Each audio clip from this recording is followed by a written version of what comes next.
বিশ্ব রাজনীতির মঞ্চে যারা গণতন্ত্রের ঝান্ডা নিয়ে ঘোরে তাদের পর্দার ওপারের সত্যটা কি আপনি জানেন? গত কয়েক দশকে অন্তত ১৫টি দেশের সাজানো সংসার আর গণতান্ত্রিক সরকারকে এক নিমিষেই ধ্বংস করে দিয়েছে মার্কিন গোয়েন্দা সংস্থা সিআইএ। ইউরেনিয়াম থেকে খনিজ তেল সবকিছুই নিজের কবজায় রাখতে তারা অ্যাসিড দিয়ে গলিয়ে দিয়েছে রাষ্ট্রপ্রধানের দেহ, আবার কোথাও মিথ্যা অজুহাতে নামিয়েছে লাশের মিছিল। সিআইএর অবমুক্ত করা সেই গোপন ফাইলগুলো থেকে আজ আপনাদের জানাবো বিশ্ব রাজনীতির সেই ভয়ঙ্কর অধ্যায়, যা সাধারণ পাঠ্য বইয়ে কখনোই পড়ানো হয় না। বিশ্ব রাজনীতির মঞ্চে স্বাধীনতা এবং গণতন্ত্র রক্ষার কথা বারবার বলা হলেও গত কয়েক দশকে বিশ্বের বিভিন্ন দেশে ভয়াবহ ধ্বংসযজ্ঞ ও সরকার পতনে সরাসরি জড়িত থাকার অভিযোগ রয়েছে যুক্তরাষ্ট্রের বিরুদ্ধে। সিআইএর অবমুক্ত করা গোপন নথিপত্র বিশ্লেষণ করলে দেখা যায় মার্কিন স্বার্থের পথে বাধা হওয়া গণতান্ত্রিকভাবে নির্বাচিত নেতাদের সরিয়ে সেখানে বসানো হয়েছে অনুগত স্বৈরশাসকদের। এই হস্তক্ষেপের মূল লক্ষ্য অধিকাংশ ক্ষেত্রেই ছিল প্রাকৃতিক সম্পদ, বিশেষ করে খনিজ তেল ও খনিজ পদার্থের উপর নিয়ন্ত্রণ এবং ভূ-রাজনৈতিক আধিপত্য বিস্তার করা।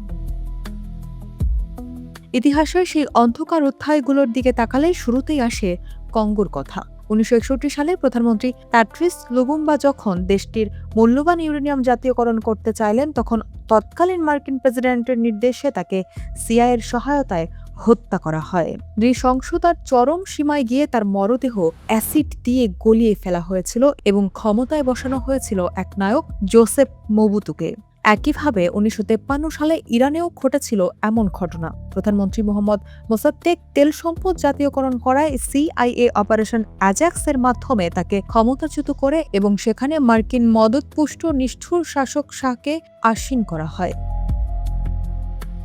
লাতিন আমেরিকার দেশগুলোতেও মার্কিন থাবা ছিল সমান ভয়াবহ। ১৯৭৩ সালে চিলির প্রেসিডেন্ট সালভাদোর আলেন্দে কপার খনি জাতীয়করণ করলে সিআইএ বিপুল অর্থ খরচ করে তার সরকারকে উৎখাত করে। এই অভ্যুত্থানে আলেন্দে নিহত হন এবং পরবর্তী জেনারেল পিনোচেটের শাসনামলে হাজার হাজার চিলিয়ানকে নির্মমভাবে নির্যাতন করা হয়। এর আগে ১৯৫৪ সালে স্রেফ একটি মার্কিন ফল কোম্পানির স্বার্থ রক্ষা করতে গুয়েতেমালার গণতান্ত্রিকভাবে নির্বাচিত প্রেসিডেন্ট জাকাবো আরুবেঞ্জকে ক্ষমতাচ্যুত করা হয়, যার ফলে দেশটিতে দীর্ঘস্থায়ী গৃহযুদ্ধে প্রায় ২ লাখ মানুষের মৃত্যু হয়। ভিয়েতনাম এবং লিবিয়ায় ঘটনাগুলো বিশ্বকে আরও বেশি হতবাক করেছিল। ১৯৬৩ সালে মার্কিন নির্দেশ না মানায় ভিয়েতনামের প্রেসিডেন্ট এনগো ডিন দিয়েমকে হত্যার মদদ দেয় সিআইএ, যা পরবর্তীকালে এক ভয়াবহ যুদ্ধের রূপ নেয়। অন্যদিকে ২০১১ সালে লিবিয়ার নেতা মুয়াম্মার গাদ্দাফি যখন স্বর্ণভিত্তিক আফ্রিকান মুদ্রা চালুর পরিকল্পনা করেছিলেন, তখন ন্যাটো ও মার্কিন হস্তক্ষেপে তাকে প্রকাশ্যে রাস্তায় পিটিয়ে হত্যা করা হয়। এর ফলে একসময়ের সমৃদ্ধ দেশটি আজও চরম অস্থিতিশীলতার মধ্যে দিন কাটাচ্ছে। ঠিক একইভাবে ২০০৩ সালে গণবিধ্বংসী অস্ত্রের মিথ্যা অজুহাতে ইরাক আক্রমণ করে সাদ্দাম হোসেনকে ফাঁসি দেওয়া হয়। যদিও পরবর্তীকালে মার্কিন গোয়েন্দা সংস্থায় স্বীকার করেছে সেখানে কোনো গণবিধ্বংসী অস্ত্র ছিল না। যুক্তরাষ্ট্রের এই হস্তক্ষেপের তালিকা আরও দীর্ঘ। ঘানাতে কোয়ামে নক্রুমাকে ক্ষমতাচ্যুত করা, বলিভিয়ার চে গুভারাকে হত্যা করা, কিংবা নিকারাগুয়ার স্যান্ডিনিস্তা সরকার উৎখাতে বিদ্রোহীদের অর্থায়ন সবই ছিল এই আধিপত্যের অংশ। এমনকি ইন্দোনেশিয়ার কমিউনিস্ট দমনের নামে প্রায় ১০ লাখ মানুষকে হত্যার তালিকা সরবরাহ করেছিল সিআইএ।